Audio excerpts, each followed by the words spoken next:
Bonjour David Cormand. Bonjour. Salut Pablo. Salut, salut. Merci David, d'avoir accepté notre invitation. David, tu es député européen, membre d'Europe Écologie Les Verts, dont tu étais d'ailleurs l'ancien secrétaire national. On va parler climat, on va parler politique, on va parler climat politique aussi. On va y revenir, mais d'abord, on vit une crise sanitaire majeure. Chaque pays prend ses propres dispositions en matière de confinement, de couvre-feu, de port ou non du masque. Il y a des débats partout. Mais hier, la présidente de la Commission européenne, Ursula von der Leyen, a annoncé que la commercialisation des vaccins produits par Moderna et Pfizer pourrait être autorisée dès le mois de décembre. C'est une bonne nouvelle? D'abord, elle a utilisé le conditionnel. S'il y a un vaccin facile d'usage, fiable, qui peut être commercialisé et surtout mis à disposition du plus grand nombre rapidement, évidemment que c'est une bonne nouvelle. Ce qu'il faut avoir à l'esprit, c'est qu'en général, un vaccin, entre le moment où on commence à chercher et on trouve, c'est plutôt autour d'une dizaine d'années. Donc là, on est sur des procédures très, très, très accélérées. Et il ne faut pas que cette urgence légitime se fasse au détriment de la sécurité des dits vaccins. Deuxième sujet, c'est les méga-contrats que prévoit l'Union européenne avec les laboratoires pour acheter ces vaccins. J'ai fait passer avec les Verts un amendement pour le budget 2021 sur la transparence de ces contrats, parce qu'on souhaite que l'autorité budgétaire, et donc les parlementaires, puissent voir ce qu'il y a dans ces contrats.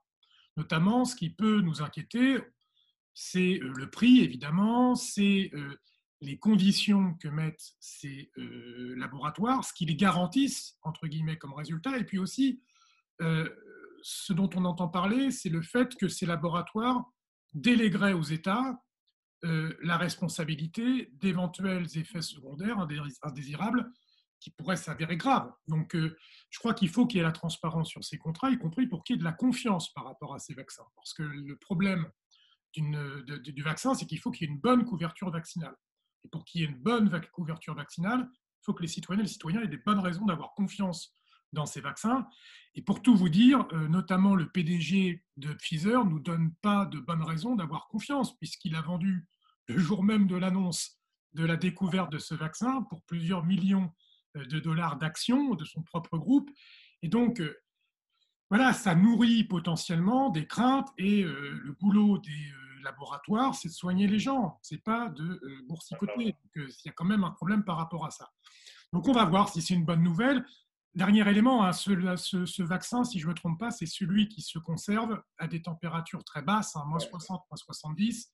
Donc, pour la fluidité de la couverture vaccinale, peut-être c'est compliqué. Donc, voilà, il faut arriver à un vaccin. Dès qu'on en a un, il faut le mettre en œuvre. Mais il faut qu'il soit accessible et donc ne pas confondre vitesse et précipitation.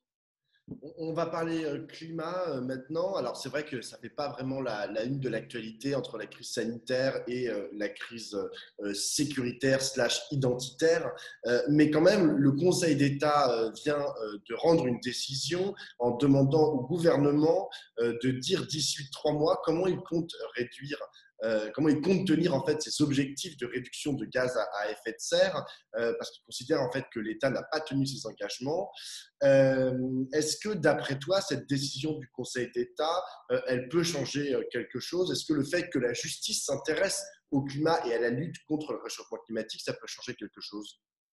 Alors oui, s'appuyer sur le droit pour mettre en demeure les politiques d'agir pour le bien collectif en cohérence avec les engagements qu'ils ont pris, parce que c'est de ça dont on parle, ça me paraît être un bon chemin. D'ailleurs, c'était le travail, vous savez, qui avait été fait par la coalition d'ONG, l'affaire du siècle, avec Oxfam, Greenpeace, la Fondation Nicolas Hulot et Notre affaire à tous. Ouais, notre affaire à tous. Et donc, il y a eu la plainte de Damien Carême pour la ville de Grande-Synthe, à laquelle s'est adjointe ces ONG. Et donc, on arrive là à une première décision. Il y en aura d'autres, puisqu'il y a d'autres cours en route. Oui, ça crée un précédent et ça met en demeure, ça crée une pression supplémentaire sur le gouvernement pour démontrer que ce qu'il annonce comme étant une priorité absolue et la signature qu'il a apposée sur l'accord de Paris est suivie des faits. D'ailleurs, c'est intéressant parce que il y a deux façons de contourner l'urgence.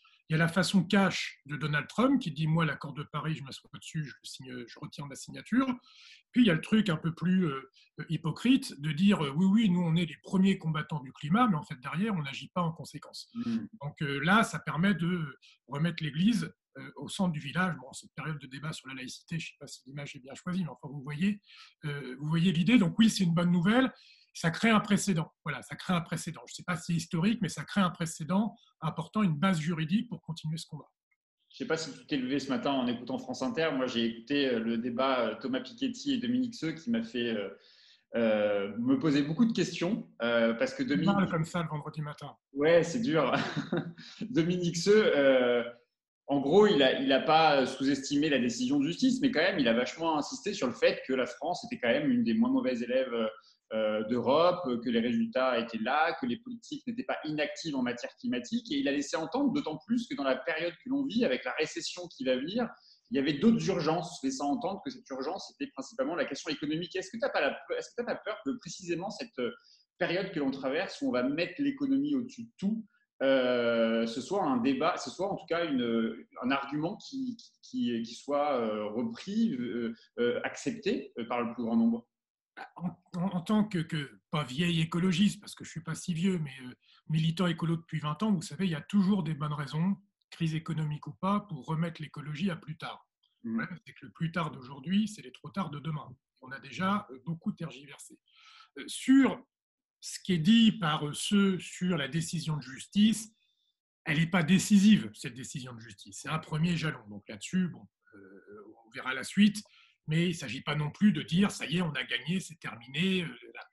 Sur la question de dire on est des moins mauvais élèves que d'autres, ça c'est vraiment un argument qui n'est pas un bon argument. Avec des arguments comme ça, en 1789, il y aurait eu un gars qui aurait dit oui, mais enfin, vous savez, dans tel pays, c'est encore pire, donc Louis XVI, c'est pas si mal. Avec des arguments comme ça aujourd'hui, on dit la protection du droit du travail, regardez en Chine avec les Ouïghours, au fond, on pourrait lâcher un peu la bride. Donc en fait, c'est toujours une occasion de rabaisser les ambitions. Donc ce n'est pas comme ça qu'il faut raisonner. Deuxième élément, ce qui compte dans cette affaire, c'est la trajectoire. Ce n'est pas le point où on en est à un instant T. La France, pour différentes raisons, elle est moins émettrice de gaz à effet de serre par habitant que d'autres pays dits développés, occidentaux, etc. etc. Enfin, on reste quand même en France où l'empreinte, il faudrait 2 planètes ou 2 planètes et demie pour que tout le monde vive comme un Français. Donc on est moins pire que d'autres. Oui, on est moins pire que Trump et les États-Unis. On est moins pire que la Chine, d'accord. Mais enfin, c'est quand même pas folichon. Et surtout, le principe de l'accord de Paris, c'est qu'on donne à chacun des objectifs par rapport à sa trajectoire avec sa situation de départ. Et donc, ce qu'on dit aujourd'hui, c'est que la trajectoire de la France pour ne pas percuter le mur n'est pas dans les temps. C'est-à-dire, pour comparer avec l'Allemagne, c'est sur l'Allemagne, vu qu'elle a beaucoup de charbon, qu'elle est en train de réduire d'ailleurs. Elle roule à 200 km vers le mur. Nous, on roule à 150. Sauf que l'Allemagne, elle est en train de décélérer. Et nous, sous prétexte qu'il y en a qui continuent à rouler plus vite, on ne ralentit pas. C'est absurde, parce qu'on va quand même se bouffer le mur. Donc il faut vraiment comprendre que cette question de trajectoire et de méthodologie pour arriver à une empreinte carbone, une empreinte écologique compatible avec l'avenir de la vie sur Terre pour la France, il faut respecter ces points d'étape. Et aujourd'hui, on n'y est pas. Et le rapport auquel faisait allusion M. Seux ne dit pas du tout que la France est bonne élève. Elle dit que dans tous les secteurs majeurs d'émissions à effet de serre, que ce soit le bâtiment, les transports, l'agriculture, on n'est absolument pas dans les clous des objectifs. Donc, il ne faut pas s'abriter derrière ces pires ailleurs pour ne pas agir. C'est la pire des options. Et sur la question de l'urgence économique par rapport à l'urgence écologique, la question, ce n'est pas est-ce qu'il faut choisir l'économie ou l'écologie. La question, c'est quelle économie. Comment on redonne du sens, et je dirais même de la sensibilité, à notre économie. Aujourd'hui, on a une économie insensée. Insensée parce qu'elle développe, elle décuple, on en parlera peut-être après avec Amazon, les inégalités sociales, l'ubérisation du travail, le capitalisme de la surveillance, etc. Et elle défonce la planète. Donc, il ne s'agit pas de dire « Ah, bah du coup, vous êtes contre l'économie ». Non, c'est dire on veut une économie qui est compatible avec le bien-être, avec la sauvegarde de l'environnement, avec arrêter de spéculer sur la destruction de l'emploi et de la nature pour s'enrichir, etc., etc. Donc c'est au contraire redonner du sens à l'économie. Il n'y a pas qu'une économie. L'économie, c'est politique. Ce n'est pas 2 plus 2 égale 4. C'est à la société humaine de décider quelle économie on veut. Alors, il y a une autre question que Dominique Seux a abordée, c'est la question du nucléaire. En gros, il a expliqué que depuis la fermeture de Fessenheim, on avait, première chose, multiplié par 9 notre production de charbon pour l'électricité. Et la deuxième chose, il s'est appuyé sur ce qu'a dit Barbara Pompili, la ministre de la Transition écologique, hier, qui avait parlé qui a dit que cet hiver, il y aurait peut-être des coupures de courant parce que certaines centrales auraient subi des retards de maintenance à cause du confinement. Alors du coup, est-ce que ça ne veut pas dire qu'on n'est pas tout à fait prêt à se passer de l'énergie nucléaire? Alors, il y a plusieurs choses là-dedans. D'abord, sur le charbon. La France, historiquement, utilise extrêmement peu de charbon dans ce qu'on appelle le mix énergétique électrique. C'est de mémoire moins de 1%, c'est 0,7%, donc c'est peanuts. Contrairement, encore une fois, c'est vrai, à l'Allemagne qui, elle, a un mix énergétique qu'elle est en train d'amender. L'Allemagne, elle sort du nucléaire, elle sera sortie du charbon, en plus du nucléaire, en 2038. C'est demain matin. Donc ils se donnent les moyens, encore une fois, de respecter, ils sont dans les clous, ils sont dans les temps intermédiaires nécessaires. En France, c'est différent, on a très peu de charbon. Moi, je n'ai pas les mêmes chiffres que M. Seux. Quand je regarde ce que dit RTE, on est plutôt, depuis 2015, en décrue constante d'utilisation du charbon. Et d'ailleurs, c'est logique.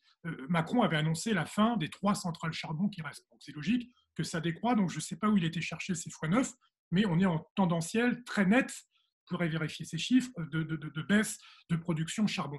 Sur la fermeture de Fessenheim, Fessenheim, c'est 2 réacteurs qui ont été fermés pour des raisons notamment de sécurité. C'est plutôt entre 10 et 15, voire 16 réacteurs qui sont constamment à l'arrêt.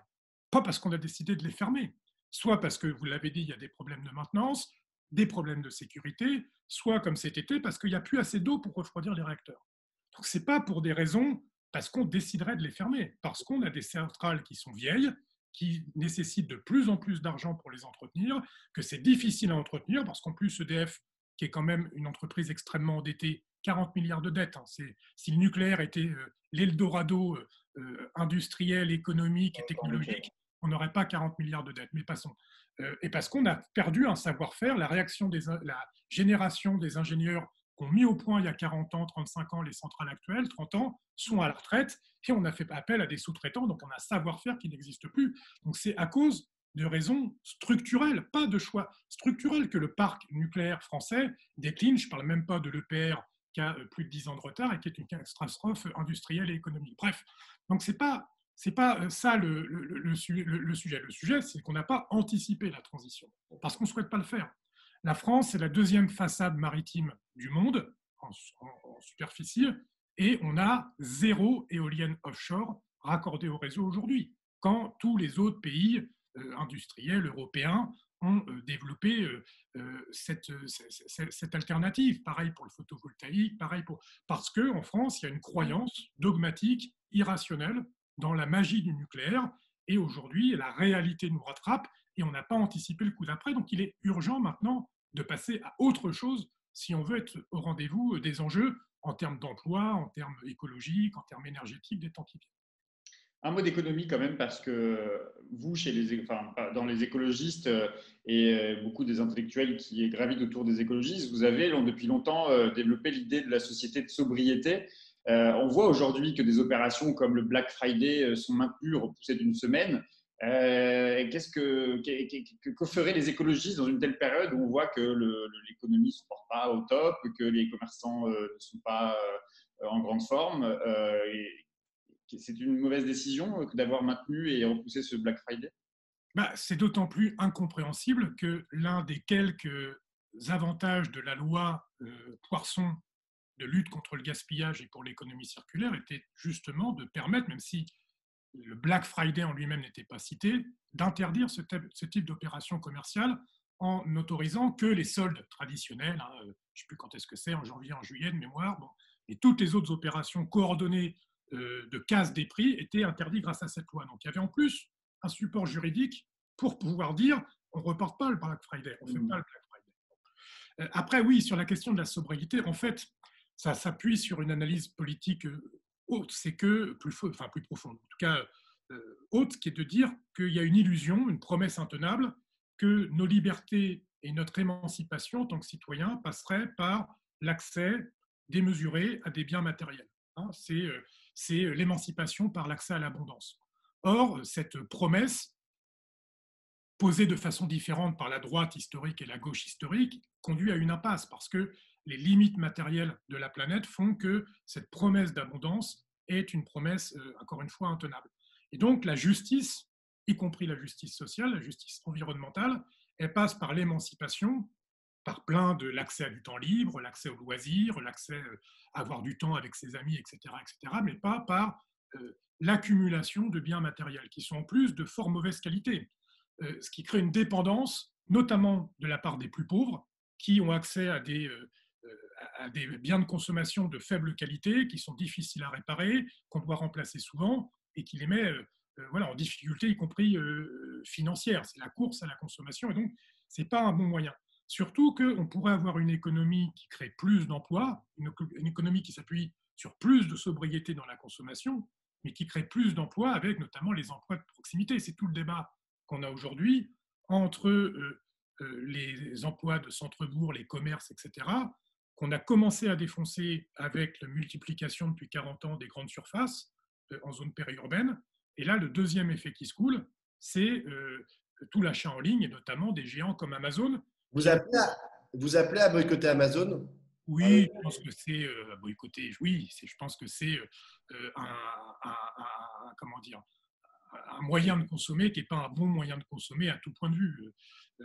Ça détruit les emplois locaux, ça crée des emplois qui sont quand même extrêmement précaires, et ça détruit beaucoup d'emplois. Il y a tout le débat aujourd'hui sur les hangars Amazon en disant que ça crée de l'emploi. Non, pour chaque emploi créé par Amazon, c'est entre 2 et 3 emplois par ailleurs qui sont détruits.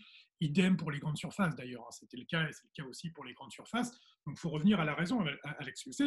Le modèle idéal des grands groupes, des GAFAM comme Amazon, et c'était vrai aussi pour l'industrialisation de l'agriculture, c'est une agriculture sans paysans, c'est des transports sans transporteurs, c'est des commerces sans commerçants, et c'est des usines sans ouvriers. C'est ça le modèle en plus, ça s'appuie, le modèle économique de ces GAFAM, sur un contrôle et une surveillance accrue des citoyennes et des citoyens qui sont réduits à l'état de consommatrices et de consommateurs.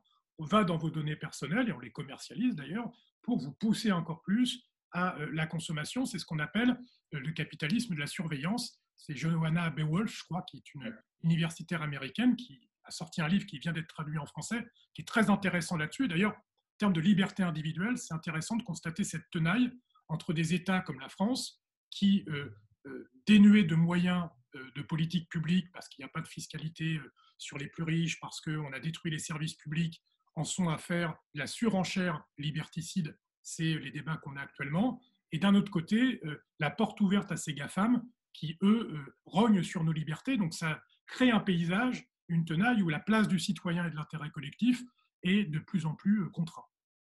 Un mot de politique, puisque Jean-Luc Mélenchon a lancé sa candidature à l'élection présidentielle il y a quelques jours après avoir recueilli. T'as pas vu? C'est un scoop. T'as pas signé, t'es pas dans les 150 000 parrains de la candidature de Jean-Luc Mélenchon? 200 000 presque maintenant. Donc après, justement, il a donc déclaré sa candidature officiellement après avoir obtenu ces fameux 150 000 parrainages, même si effectivement il a dépassé les 200 000, je crois. Est-ce que ça veut dire que d'ores et déjà, puisque vous, chez les écologistes, vous préparez une primaire des écologistes pour désigner votre candidat à l'élection présidentielle, est-ce que ça veut d'ores et déjà dire qu'à minima, le soir, pour l'élection présidentielle, il y aura au moins 2 candidats chez les écologistes et à gauche? On verra. On verra. Ça, je ne sais pas ce qui va se passer dans 1 an ou 1 an et demi. Après, la candidature de Jean-Luc Mélenchon, elle était, attendue, dans le sens où elle n'est pas surprenante. Et puis, j'ai envie de dire qu'elle est légitime. On est en démocratie, on a le droit de présenter son projet à l'occasion de l'élection présidentielle. Et donc, Jean-Luc Mélenchon, la France insoumise, ils ont un certain nombre d'idées, de propositions dont on peut penser du bien, du mal, mais c'est logique et c'est légitime que cette candidature existe. Vous savez, moi je pense qu'il y a un truc sur lequel je suis d'accord avec Mélenchon, c'est que l'unité ne doit pas se faire sur le dos de la clarté. Moi, je crois que c'est la clarté qui rassemble et c'est l'ambiguïté qui divise. Et donc, essayer de raconter que oui, on est tous pareils, il faut qu'on soit tous ensemble, c'est ça qui est cohérent ou quoi, sans regarder les différences du paysage politique, du monde. On en a beaucoup parlé pendant cette entrevue. La gauche, issue du 19e siècle et du 20e siècle, elle ne peut pas être celle qui apportera des réponses aux enjeux des temps qui viennent. Et donc, c'est logique qu'il y ait un changement dans la politique. Et je crois d'ailleurs, on parle beaucoup de recomposition de la gauche et des écologistes. Moi, je pense qu'on est encore en période de décomposition de ce paysage politique à gauche. C'est d'ailleurs vrai également à droite. C'est un autre débat.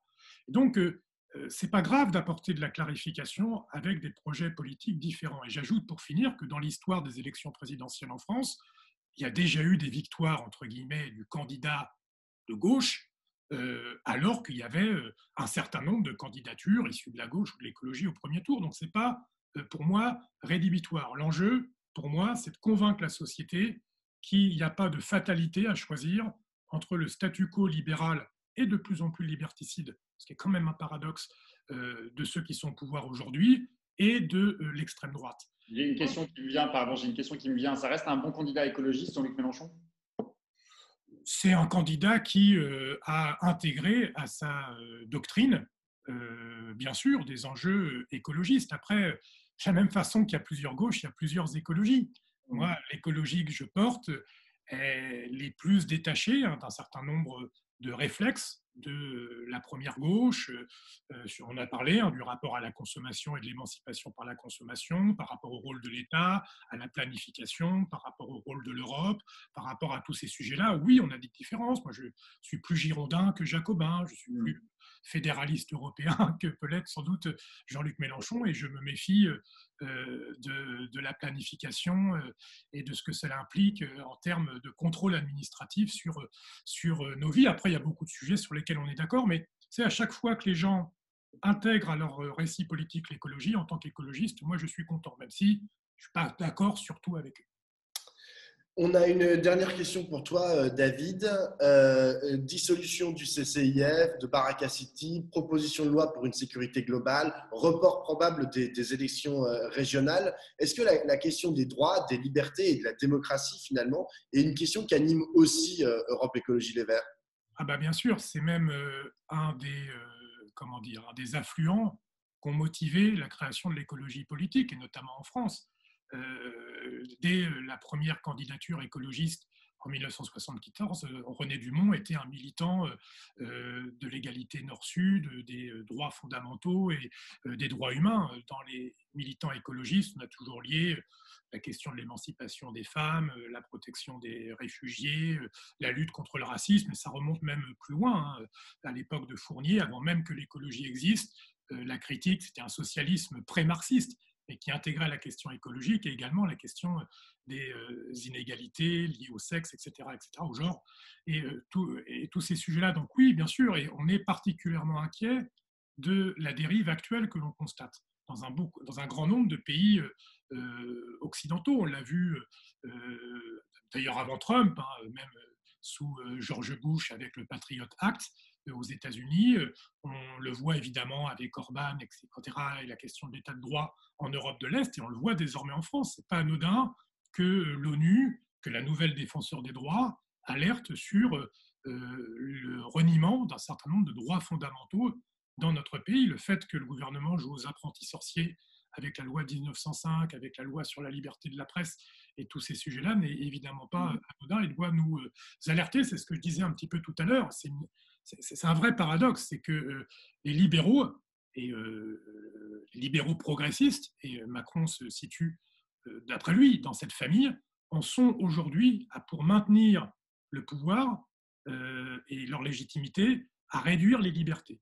Et c'est une tendance qu'on observe beaucoup. Et donc oui, pour moi, l'un des enjeux de 2022 et des temps qui viennent, pour les forces écologistes de gauche attachées aux droits fondamentaux, c'est de lutter pour que les citoyennes et les citoyens ne consentent pas à la réduction de leur liberté au nom d'une promesse de sécurité. C'est une formule célèbre, c'est si vous acceptez de renoncer à des libertés pour avoir plus de sécurité, vous n'aurez ni sécurité ni liberté. Et c'est ça qui peut nous attendre. Donc oui, c'est un sujet fondamental pour les écologistes, et je pense au-delà. Merci beaucoup, David. Merci à vous.